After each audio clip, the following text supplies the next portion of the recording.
Hi guys, Matthew Leppert back here with another video. I'm out here in the back patio, just fired up my Blackstone. I'm going to make this amazing recipe this morning. It's called a breakfast casserole. It's really good. I first saw this on Maddie Jannsen. She used to be the morning anchor on KGET-TV here in Bakersfield. She just recently stepped away from that to go home and to homeschool her kids, stuff like that. Kudos to her. I always got a kick out of watching her for better part of 15 or 16 years, but she did this recipe on the air, and I've tried it a couple times. It's really a great recipe, so I'm going to do it here today. This is Maddie's breakfast casserole. So smash that subscribe button, hit that like button, share this video. Let me go ahead and turn this camera around. Let's go ahead and get started. Okay, I'm back out here to the Blackstone. First thing I'm going to do is I've got 2 pounds of Jimmy Dean pork sausage, one hot, one regular. And I'm going to cook these things up. You can cook them up together. No need to do it separately. It's all going to end up together. And this gives you a nice little blend. And it's not super hot since you're using 1 pound of the regular. It doesn't make it super hot. And then I've got some Ida frozen hash browns. You can use whatever brand you want. This is just what I got. It's a 30-ounce package. And I've done this, usually do this inside on the stove, but today, since it's so hot out here, I'm going to do it out here on the flat top. So let me go get me a little paper towel here, and I'll be right back. Okay, I'm back. Now I also have, for my potatoes, I have a nice big, healthy spoonful of butter. And then I'm going to put some olive oil down here. Usually I do these after I cook the bacon. So I've got all kinds of good bacon fat to cook the hash browns in. Cook them just basically according to the recipe or the instructions on the package. You can make fresh hash browns if you want. I've done that before. Of course, some of the best hash browns are, in my opinion anyway, are made with bacon fat. Bacon fat makes just about anything taste better. I'll have a little bit more liquid, or not liquid, but something. Won't be as dry once these hash browns start to melt. They're not completely solid. I got home from the store this morning and they sat out, and I just sucked them out because I knew it wouldn't be but about 30 or 40 minutes. So they're like half frozen. Then get your sausage all mixed here. Again, cook that just like if you ever made biscuits and gravy or something like that. Just basically you want to cook this to where it's, at least real close to being done. It's going to go in the oven for about 45 minutes. So you don't want to overcook the sausage. And then you want to season your potatoes however you want to season your hash brown. That's totally a personal preference. One of my favorite go-to seasonings, or as I like to call them, sneezonings, is ancho chili powder. Ever since our youngest son got sick years ago and they said he can't eat this, he can't eat that, whatever, that has become one of my go-to seasonings. Garlic powder,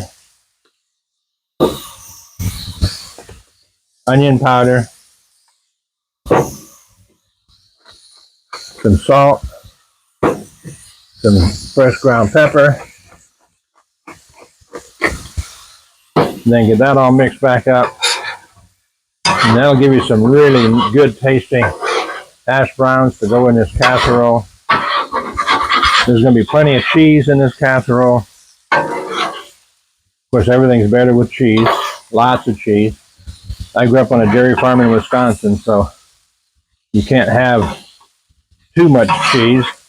It's funny, years ago, I was, one of my granddaughter's friends were over, and I was eating a piece of cheese.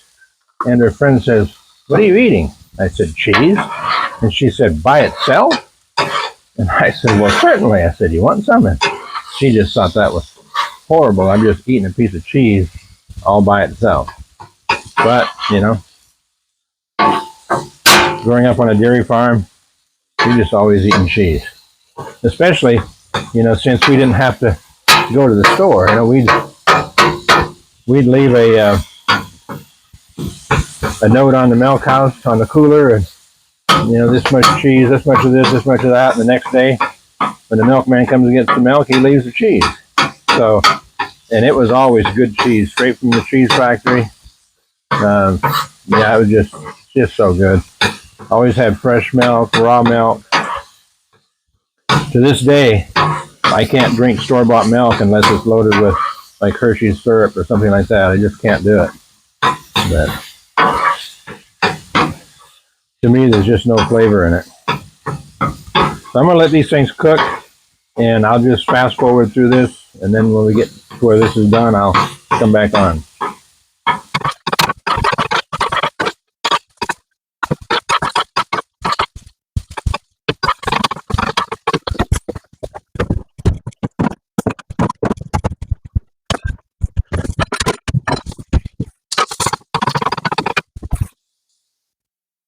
Okay, the sausage is done, so I'm going to pull the sausage off. Thing about the Blackstone, I don't worry about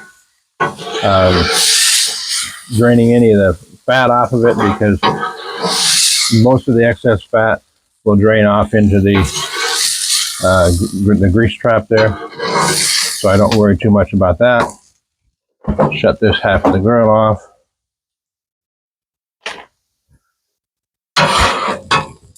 Potatoes are close to getting done. Again, I'm not looking for a crispiness on the hash browns. I'm just looking for them to be basically done where they're not raw. And keeping in mind, too, that they're going to be in the oven for 45 minutes. So you can see they're starting to get some char marks on these hash browns. And I'm like on a low to medium heat on this thing. You know, not on high, but not on low. So I'm going to give just a few more minutes on this, and then I'll pull these off as well.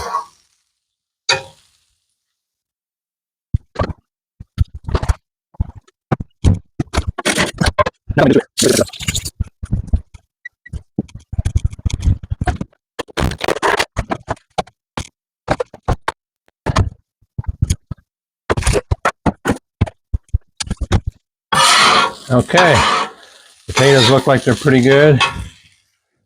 Like I say, basically all I want is just cooked. I don't want them crispy.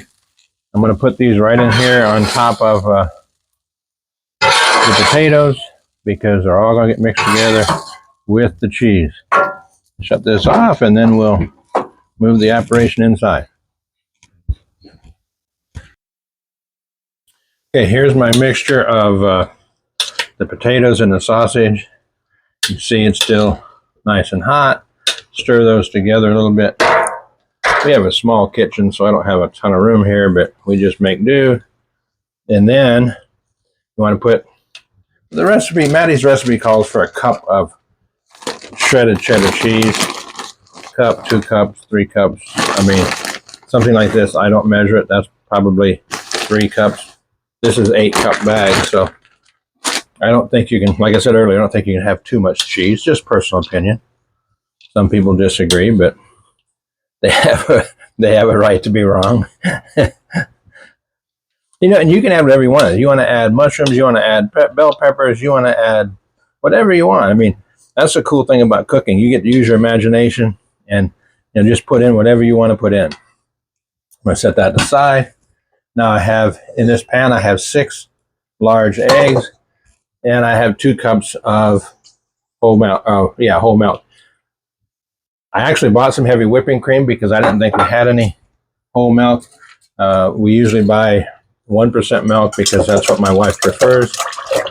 But so if I was going to use the 1%, I was going to add some heavy whipping cream to it to, you know, just make it a little bit richer.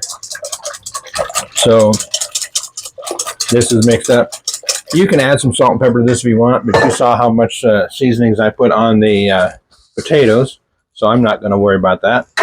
You can use a regular pan. I like these disposable pans because you can just throw them away. You can grease this. You can spray some oil on it, whatever. I prefer butter. I take a paper towel, some soft butter, fold it over. And this is what I like to do whenever it says grease a pan. This is what I use. And you want to do this with something because, you know, you don't want this stuff sticking to the sides of whatever, especially if you're using like a glass bowl or something like that, you know, that you have to clean. You know, you don't want all of this just sitting there and having to try to scrape that off and clean that off. Make it easier on yourself. Okay, now we're going to take the potato, sausage, and cheese mixture. We're going to put it in here first. I've already got my oven preheated to 350 degrees. That's what you're going to need.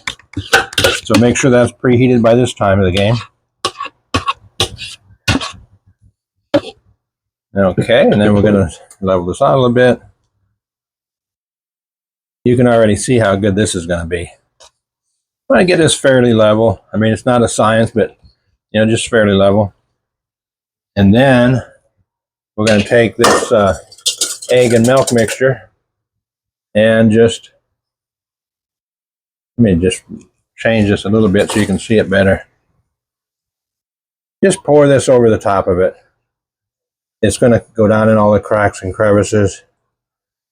And this egg and milk mixture is basically going to solidify everything. Once that's done, put it in the oven for 45 minutes.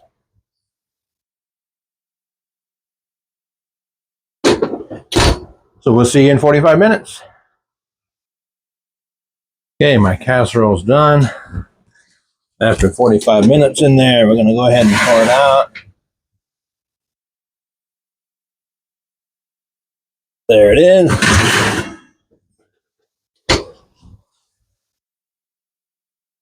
Let me zoom in here. There. Doesn't that look good? We'll let it cool off a little bit, and then we'll come back and we'll do a little taste test on it. Okay, here I am back. This thing has had a little bit to cool down. I'm going to scoop a little bit of this out. You can see where the egg is all cooked here. Everything's nice and flavorful, juicy. You got a lot of cheese in there. This stuff is just so good. The seasonings I put in those potatoes make it really good. Man, that is really good. I encourage you to check out this recipe. Try this recipe. Change it however you want. Let me know in the comment section how you changed it. If you added anything, took anything away, what kind of seasonings you use. Make it your own. But leave in the comment section, please, what you did differently, how you made it your own. What do you think of this recipe? Really simple. Just takes a couple hours, you know, maybe an hour and a half. Not too hard. Pretty simple. If you don't have a big family, you're going to have some leftovers. It's just a great thing. Go ahead and smash that subscribe button. Share this video. Hit that like button. And leave me in the comments. Leave me some comments in the comment section. My tongue's getting twisted this morning. But I look forward to hearing from you. Also, let me know in the comment section what state or what country that you live in, that you're watching this from.